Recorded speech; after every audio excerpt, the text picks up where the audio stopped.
बाढ़ से बेहाल गांव शहर का हाल।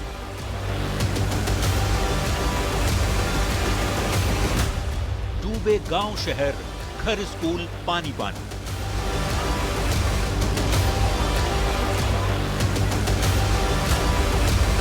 उफान पर नदी नाले, पुल के ऊपर आया पानी। सड़कों में पड़ी दरार, थम गई रफ्तार।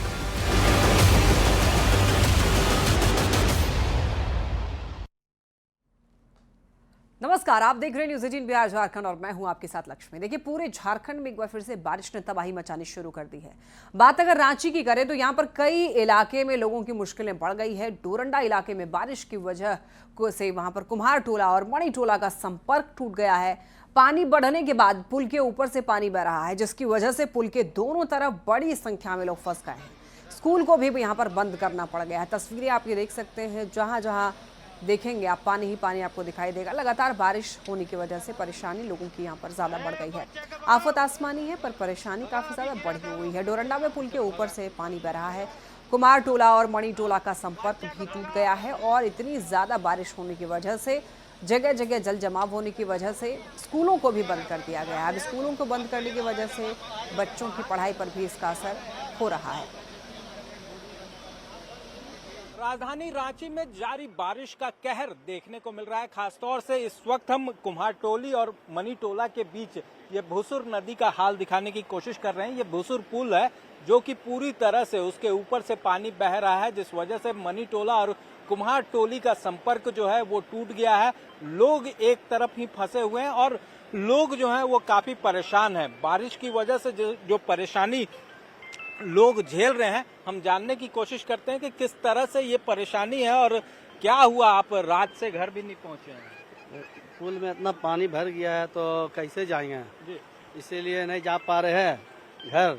हाँ। और इधर ही फंसे हुए हैं रात से। अब कहाँ पार होगा बाहर जाएंगे। ये पुल इतना नीचा है, बराबर पानी भर जा रहा है। और इसके कारण है कि हमेशा ये हो गया, तोड़ ताड़ दिया तो आर ही हो गया। पुल भर गया, उसके चलते हुदैबिया स्कूल है बगल में, उसको छुट्टी करा दिया गया। हुदैबिया स्कूल है और सुबह 4 बजे भोर से ये पुल भरा हुआ है। इस पुल को कम से कम ऊंचा करना चाहिए सरकार को। और डोंडा कुम्हारटोली और मणि टोला के बीच का पुल है ये, जो हमेशा पानी और बरसात में ये भर जाता है। मणि टोला का इलाका है, लोग भी फंसे हुए, पानी का बहाव भी देख सकते हैं काफी तेज है। और ये बारिश की वजह से ये हाल जो है इस वक्त डोरंडा में देखने को मिल रहा है। आम लोग काफी परेशान हैं। हम और भी लोगों से जानने की कोशिश करते हैं कितना परेशानी हो रहा है बारिश में इस साल। बहुत परेशानी हो रहा है। वो उधर से आदमी आने जाने करने नहीं सक रहा है, यही होता है। आदमी पुल, हाँ पुल भी ठीक उतना ही नहीं है। 2-3 स्कूल है जिसमें बच्चों का एग्जाम चल रहा है, वो भी आज नहीं हो पाया एग्जाम। तो देख सकते हैं बच्चों के एग्जाम भी प्रभावित हो रहे हैं, क्योंकि बारिश की वजह से जो कनेक्शन है, जो जाने का रास्ता है, वही बंद हो गया है, जिस वजह से लोग जो हैं वो परेशान हैं, बच्चे भी परेशान हैं। तो वहीं जनजीवन पूरी तरह से अस्त व्यस्त है। अब देखना होगा कि सरकार इस पर कब तक निर्णय लेती है और कब इस पुल को ऊंचा किया जाता है, ताकि लोगों को इस तरह की परेशानियों से निजात मिल सके। कैमरामैन संजीव तिवारी के साथ ओम प्रकाश, न्यूज़ 18 रांची। रांची के नगरी में देखिए, रेलवे के निर्माणाधीन ओवरब्रिज का दोनों तरफ का स्लैब गिर गया है और इसकी वजह से इस सड़क पर करीब 3 घंटे तक आवाजाही ठप रही। लोगों को आने जाने में काफी परेशानी हो रही है। स्लैब गिरने से मलबा और नाली का पानी लोगों के घर में घुस गया, जिससे कि लोग काफी ज्यादा परेशान हैं।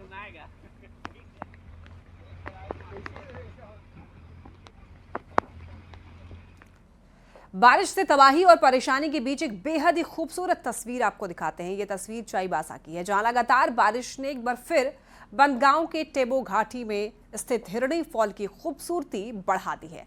हिरणी वाटरफॉल का जलस्तर बढ़ने के बाद 121 फीट की ऊंचाई से गिरता पानी हर किसी को अपनी ओर आकर्षित कर रहा है।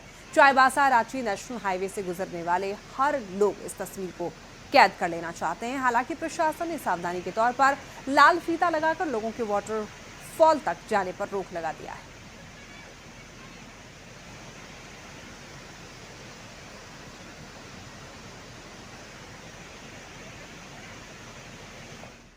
अब देखिए, पिछले 2 दिन से हो रही बारिश ने चतरा में भारी तबाही मचाई है। इटखोरी, गिद्धौर और पतलगढ़ा, मयूरहंड और कन्हाचट्टी प्रखंडों में बाढ़ के हालात हो चुके हैं। निचले इलाकों में घरों से लेकर के लोगों की दुकान और स्कूलों तक में पानी भर चुका है, जिससे लोगों की परेशानी काफी बढ़ गई है। इलाके में सड़क, पुल, पुलिया सभी डूब गए हैं और कानाचट्टी में उत्क्रमित मध्य विद्यालय पूरी तरह से डूब चुका है।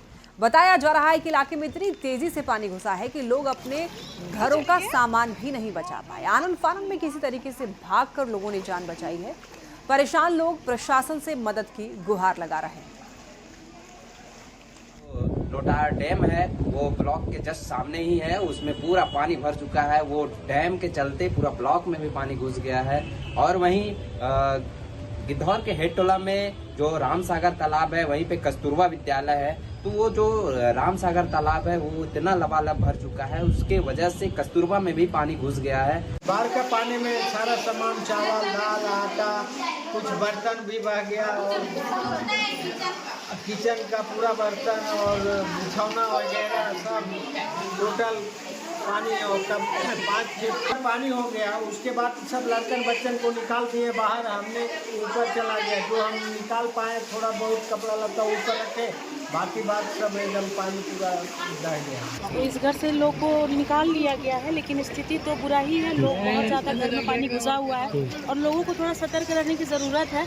और ये नदी और ये बारिश एक मैसेज भी देता है कि बालू का जो हम निकासी जो हो रहा है ना, उसके कारण बालू पानी का स्तर भी बहुत ज़्यादा है, करंट भी बहुत फ्लो ज़्यादा है, जिससे कि बहुत सारा ब्रिज वगैरह गिरने का संभावना बनता है। तो ये मेरा अपील है इटखोरी वासियों से या इटखोरी के लोग से कि नदी को बचाइए, बालू को बचाइए, ताकि ये जो इस तरह की स्थिति आगे और भयावह हो सकता है।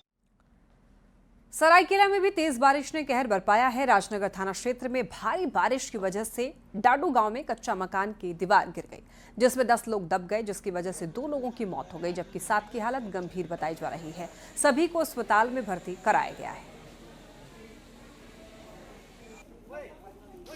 राजनगर वहाँ लेके गए, वहाँ एडमिट करवाए, तो वहाँ 2 आदमी को रेफर करवाया MGM और 6 आदमी को वहीं पर रखा। 2 आदमी यहाँ लेके आए MGM, यहाँ चेकअप करवाया गया कि दोनों को डेट बताया गया। उसका परिवार 6 परिवार था। स्कूल से सब बच्चा आके मैंने वहीं पर ही बैठा था खा के। पानी बारिश में मन गिर रहा था, तो एकदम पूरा दल तो भगनी तो जो आया था, उसका माँ बेटा बेटी मन सब एक ही खटिया में सोया था बरामदा में, वो दीवार तो एकदम ऊपर में ढक गया है। बड़ी खबर गुमला से। यहाँ भी भारी बारिश की वजह से देखिए एक घर गिर गया, जिससे परिवार के सामने भारी मुसीबत खड़ी हो गई है। अब ऐसे में पीड़ित का कहना है कि घर के बगल से ही नाली गुजरती है, जिसे कुछ लोगों ने बंद करा दिया था और इसी वजह से इस घर को काफी ज्यादा नुकसान हुआ है।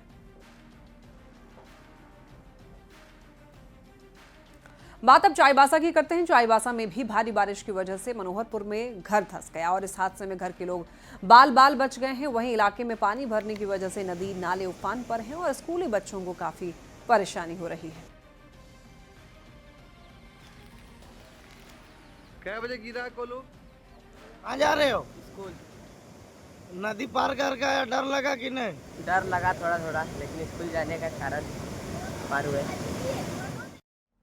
जमशेदपुर में हो रही मूसलाधार बारिश के बाद दोनों नदी स्वर्णरेखा और खरकाई नदी का जलस्तर खतरे के निशान के ऊपर पहुंच गया है। शहर में बाढ़ का खतरा फिर से बढ़ गया है। जिले के उपायुक्त ने बाढ़ को देखते हुए हाई अलर्ट जारी किया है। वहीं नदी किनारे लोगों को जाने से रोका जा रहा है। जमशेदपुर शहर में 48 घंटे से मूसलाधार बारिश हो रही है और बारिश के बाद अब एक बार फिर जमशेदपुर शहर में बाढ़ का खतरा जो है वो मंडराने लगा है। आपको बता दूं कि जिस तरह झारखंड में इस बार रिकॉर्ड तोड़ बारिश हुई है, उसका असर खास तौर पर पूर्वी सिंहभूम और सरायकेला जिले में देखने को मिल रहा है, जहां मौसम विभाग ने 5 दिनों तक येलो अलर्ट जारी किया है। और वहीं बारिश के चलते अब दोनों नदियां जो है वो आप देख सकते हैं, जमशेदपुर की खरकाई और स्वर्णरेखा नदी जो है वो खतरे निशान के 2 मीटर ऊपर पहुंच चुकी है। और देखिए ये जमशेदपुर का मानगो छोटा पुल है, देखिए कि किस तरफ जो नदी का पानी है वो पानी पुल के ऊपर तक छूते नजर आ रहा है। हालांकि राहत की बात है कि अभी कुछ घंटों से बारिश रुका हुआ है, मगर जमशेदपुर शहर में रुक रुक कर मूसलाधार बारिश हो रही है और बारिश के चलते दोनों नदियां जो है वो पूरी तरह से खतरे निशान के ऊपर पहुंच गई है। और जिसका खतरा बागबेड़ा, परसोदी, कदमा, शास्त्री नगर, बारीडीह, मानगो समेत तमाम बस्तियों में जो है वो बाढ़ का खतरा मंडराने लगा है। हालांकि जिस तरह दोनों नदियां उफान पर पहुंच गई है, उसके बाद जो है जिला के उपायुक्त ने तमाम अधिकारियों को हाई अलर्ट जारी किया है और सभी को नदी किनारे बस्ती के लोगों को जो है वो ऊपरी स्थान पर पहुंचाने का प्रयास किया जा रहा है। साथ ही साथ जो यहाँ पर बस्ती के लोग हैं उनसे हम बात करने का प्रयास करेंगे।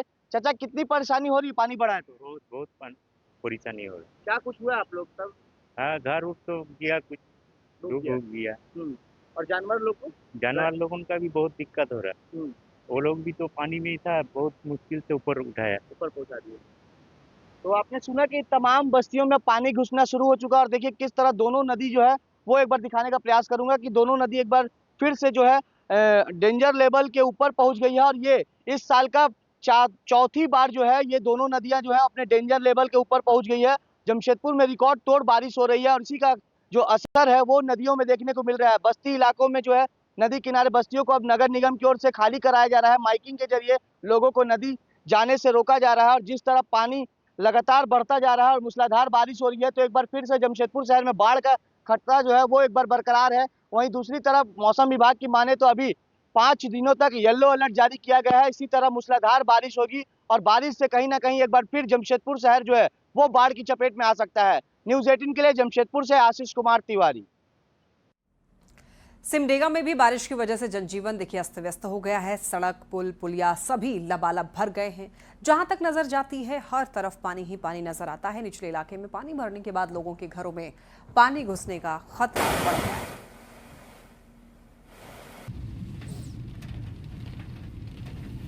बारिश हो रही है जिसके चलते जहां भी मिट्टी का घर वगैरह है या फिर मिट्टी का रोड है वो अब कटने लगा है, बहने लगा है, जिससे कि कई गांव या टोला मुख्य मार्ग से कट जा रहे हैं। झारखंड में देखिए मानसून का अटैक जारी है। लगातार हो रही बारिश की वजह से रांची में अब धुरवा डैम भी ओवरफ्लो हो गया है। हालात ये हैं कि पानी डैम के ऊपर से बहने लगा है। ऐसे में डैम पर भारी दबाव बन रहा है। धुरवा डैम की खूबसूरती देखने के लिए पहुंच रहे लोगों को डैम की सुरक्षा की भी चिंता सता रही है। पेयजल विभाग का ये कहना है कि 2 फाटक 2-2 इंच तक खोले गए हैं, लेकिन लगातार बारिश की वजह से डैम लबालब भर गया है। बारिश की वजह से डैम जो है वो ओवरफ्लो हो गया है और खासतौर से इसके फाटक खोले भी नहीं गए हैं, लेकिन जिस तरह से पानी का दबाव इतना ज्यादा है कि फाटक के ऊपर से जो पानी है वो जा रही है, तो अपने आप में समझ सकते हैं कि बारिश कितनी भयावह स्थिति में इस वक्त राजधानी रांची में हो रही है। आप लोग भी यहाँ पर आई हैं बारिश में डैम देखने के लिए। जो फाटक डैम का तो फाटक खुलना चाहिए क्योंकि डैम कभी भी टूट सकता है, इससे सभी आदमी को क्षतिग्रस्त होगा। इससे अच्छा है कि डैम का फाटक खोल दिया जाए। हो गया है, पानी बहुत ज्यादा हो गया है। पानी कभी देखी थी इस डैम में? नहीं, पहली बार देख रहे हैं। तो यहाँ पर काफी संख्या में जो लोग हैं वो भी पहुंचे हुए हैं। पानी जिस तरह से डैम में ऐसी बारिश में पानी कभी नजर आई थी? नहीं, कभी नहीं आया। हम लोग का अब्बू बड़े अंकल सब भी बोलते हैं कि ये पहली बार हुआ है इतना भरा पानी। ऊपर से जा रहा है जी, ऊपर से जा रहा, पहली बार हुआ हम लोग का लाइफ में।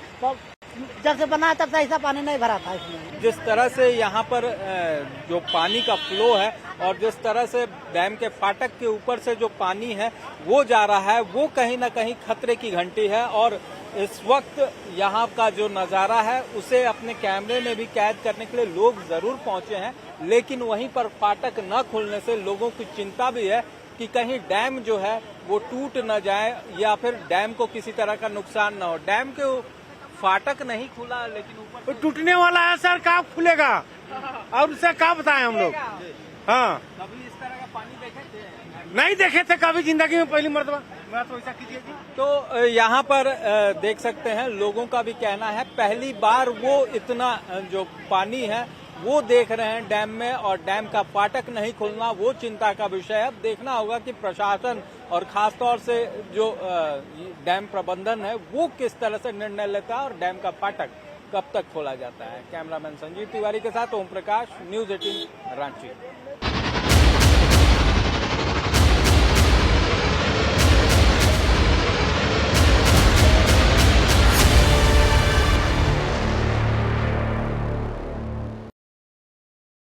और इस बीच रांची से एक बड़ी खबर मिल रही है। देखिए, रिम्स में बिजली गुल बताया जा रहा है। डायलिसिस यूनिट में बिजली गुल हो गई। कल रात से ही बिजली गुल बताई जा रही है।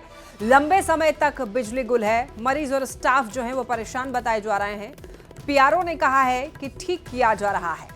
अब देखिए, कल रात से ही बिजली गुल है तो यहाँ पर मरीजों का इलाज किस तरीके से किया जा रहा होगा, ये बड़ा सवाल है। बिजली गुल रात से ही है, लोग परेशान हैं। लंबे समय तक यहाँ पर बिजली नहीं है और ऐसे में मरीज और स्टाफ जो है वो परेशान है। हालांकि इस मामले में पीआरओ का ये कहना है कि जल्द ही ठीक किया जा रहा है। ज्यादा जानकारी के लिए न्यूज 18 संवाददाता गौरव झा हमारे साथ जुड़ रहे हैं। गौरव, डायलिसिस यूनिट में बिजली गुल की खबर मिल रही है कल रात से ही, लेकिन फिलहाल अभी क्या स्थिति है? बिल्कुल, हम आपको बता दें कि आज रात से ही कल रात से ही डायलिसिस का जो यूनिट है वहाँ टेक्निकल फॉल्ट होने की वजह से बिजली जो है वो गुल रही, जिसके बाद की सूचना जो है रिम्स प्रबंधन को दी गई और रिम्स प्रबंधन उस बिजली को ठीक कराने का प्रयास जो है सुबह से कर रही थी। फिलहाल जो है बिजली बहाल कर दी गई है। हालांकि डायलिसिस यूनिट के अंदर जो लोग हैं वो बताते हैं कि बिजली कट होने की वजह से बहुत ज़्यादा परेशानी नहीं हुई है, क्योंकि डायलिसिस यूनिट में मरीज जो है वो भर्ती नहीं होते हैं। हालांकि कुछ समय जो है वो जरूर सुबह के वक्त लेट से डायलिसिस करना जो है वो शुरू किया गया, क्योंकि सुबह 6 बजे के करीब से जो है डायलिसिस का जो सेंटर है वो शुरू हो जाता है। लेकिन आज बिजली कट होने की वजह से जो कार्य है वो 10 बजे से प्रारंभ हुआ, जिस वजह से मरीजों को परेशानी का सामना करना पड़ा है। तो गौरव, अगर कल रात तक नहीं थी बिजली वहां पर तो किस तरीके से इलाज किया जा रहा था? और ये समस्या काफी गंभीर हो जाती है, वो भी रिम्स जैसे अस्पताल में। बिल्कुल, हम आपको बता दें कि कल रात से जब बिजली नहीं थी तो डायलिसिस यूनिट जो सेंटर है वहाँ जो है कार्य सुबह से लेकर शाम तक किया जाता है। रात के वक्त वहाँ कार्य नहीं होता है, लेकिन सुबह से लेकर और रात से लेकर जब पहले सुबह तक बिजली नहीं आई, 10 बजे तक बिजली नहीं आई, तो करीबन 3 से 4 घंटे जो मरीजों को परेशानी है वो रही है। और उसी वजह से मरीजों ने भी शिकायत की है कि कुछ देर तक जो परेशानी है उन्हें झेलना पड़ा और एक इंतजार जो है वो उन्हें करना पड़ा। ठीक है गौरव, बहुत धन्यवाद आपका इन तमाम अपडेट्स के लिए। झारखंड के कुख्यात गैंगस्टर सुनील मीणा उर्फ मयंक सिंह को विदेश से रांची लाया गया और ये पहली बार है जब झारखंड के किसी अपराधी को विदेश से प्रत्यर्पण करा करके रांची लाया गया। देखिए, मयंक सिंह गैंगस्टर अमन साहू और लॉरेंस बिश्नोई गैंग का खास सदस्य है और काफी समय से विदेश में छिपा हुआ था। रेड कॉर्नर नोटिस के बाद में इंटरपोल की मदद से अक्टूबर 2024 में उसे अजरबैजान गणराज्य में गिरफ्तार किया गया और जनवरी 2025 में वहां की एक कोर्ट से प्रत्यर्पण की मंजूरी मिली और सारी प्रक्रिया पूरी होने के बाद में उसे रांची लाया गया है। अब मयंक सिंह को रामगढ़ कोर्ट में पेशी के लिए ले जाया जा रहा है।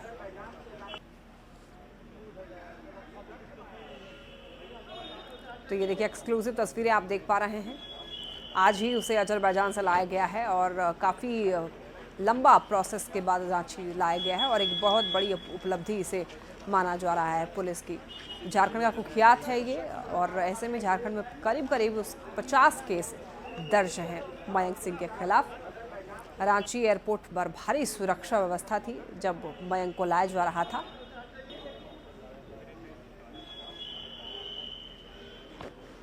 ये मयंक सिंह अगर अपने आप में बात की जाए तो कितना खतरनाक है और किस तरह से, देखिए, एक्स्ट्राडाइट करने का प्रोसेस था और पहला सक्सेसफुल एक्स्ट्राडिशन था और इसमें ऑनरेबल सीएम सर का, स्टेट गवर्नमेंट का, हमारे डीजीपी सर का, सबका काफ़ी अच्छा योगदान रहा और ये 8-9 महीने में ये चूँकि न्यायिक प्रक्रिया थी इसलिए इसमें समय लगा और इसके बाद जो ये प्रक्रिया हमने सीखी, हम इससे आशा करते हैं कि जो पहला सक्सेसफुल एक्स्ट्राडिशन हुआ है तो इसके बाद जो बाकी लोग जो आउट ऑफ कंट्री बेस्ड है और जिनको ये गलत फहमी है कि बाहर कहीं रहेंगे और क्राइम करते रहेंगे, उनको ये गलत फहमी है कि हमें कोई कुछ नहीं कर पाएगा, तो इस गलत फहमी में ना जिए, उनके पीछे भी हम पड़ेंगे और उनको भी हम लेके आएंगे और उनको भी जस्टिस फेस करना पड़ेगा। सर, अगर खास तौर से बात की जाए तो अमन साहू गैंग से ये रिलेट था और उसको ऑपरेट भी कर रहा था, वहीं पर लॉरेंस बिश्नोई और कड़ी के बीच किस तरह से ये काम? ये हम लोगों को सूचना है और कुछ हमारे पास पहले से भी एविडेंस है कि अमन साहू और लॉरेंस बिश्नोई के बीच का ये कनेक्शन था। ये बाहर बैठा हुआ था तो जरूर आर्म्स का जो नेटवर्क है, चाहे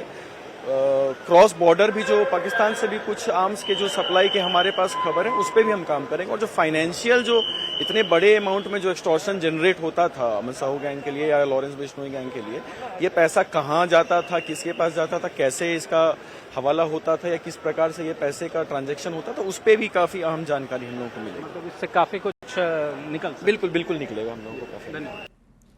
और इसी के साथ इस बुलेटिन में